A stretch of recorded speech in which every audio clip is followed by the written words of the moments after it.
وعلیکم السلام حضرت شیخ صاحب ستړي مشي که دا زما بیان درځي که نه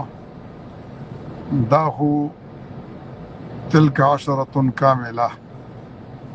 دا څو شیوخ حضرات دي یو ځلي نه دو ځلي نه دغسې شیخ مفتی فرید صاحب و شیخ حسن جان صاحب و دا شیوخ دي دارالعلوم حقانی دي ژوند یې دلته دی نه چا وډبول نه چا وویل ستا استاز او زما استاز دی حضرت حکیم الامت به ورته وي مغفور الله بابا جي له تا نه حکومت ډېر قدر کوي نو دا کوم کار چې تاسو کوئ یو خو یوه ورځ نه دی دوه ورځ تا ګوره جمهوریت باره کې دا وایي چې دا به جنت ته ځي دا په کوم قانون ته ووایي دا جنت ته تلل او دوزخ ته تلل یا دوزخ نه راتلل دا خو حکم دی شرعي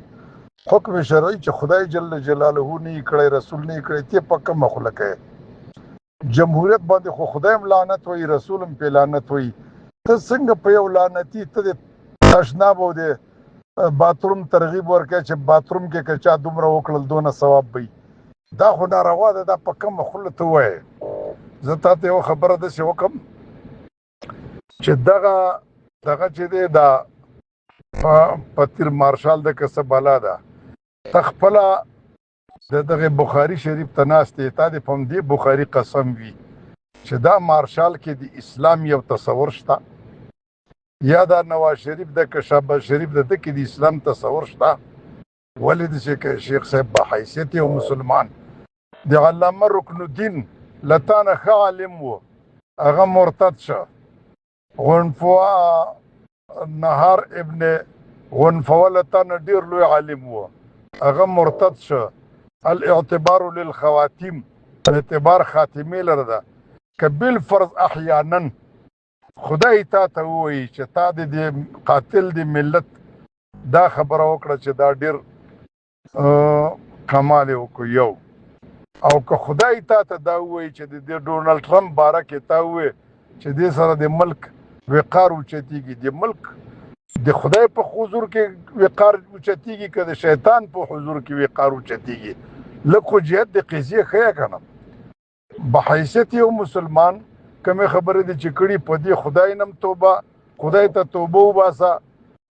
عمرې ته لاړ شه رسول الله سره تجدید د بیعت وکړه امت مسلمه نه عفو وغواړه د تا خبره موږ به یې ومنو بل به یې ومنو خو دا زړه ته نه کته کېږي ښه منل خو دې ته وایي چې زړه کي د تا یو بل لنډی غوندې ورور دی چې کله وایي پلانی ډي ته که پلانی ډي ته نو هغه خسر دنیا والآخرت دی هغه پرېږده خو بحیثیت یې د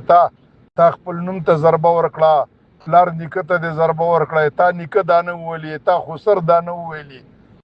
تا استاد مفتی فرید رحمت الله علیه دا موږ ته ویلي چې حکومت مثال د ډنډ او دا اسلامي حکومت نه دی چې څوک ورخطا شه دا به مرداریږي نو دغه ټول تا کراس کړه او ټوپ یې کړه او بیا بل دا ده چې د خدای خاطر وکړه دا پیپسیانې میپسیانې خلکو مخکې مسکه بحیثیت مړی هره مړی کې هم ګزاره کوه د خدای خاطر وکړه نوم د شیخ دی او داسې نقش و قدم کوي نو شاه ولی الله محدث دهلوي رحمت الله علیه وایي چې علمیت په گفتگو معلومیږي او انسانیت په خوراک نور به زه څه درته وایم امام صنفي وروره ما نه کوم اسمان نه نه یې جګ ما ورته هم صنفیانو خو ته بیا په لنډه راتاو شې ما فلسفې منطق پړاو کړه نو بحیثیت یو مسلمان مې دا خبره ته کوي منې ویې منه که نه جج او قاضي به د ما د تا یوم القیامه خدای پاک وي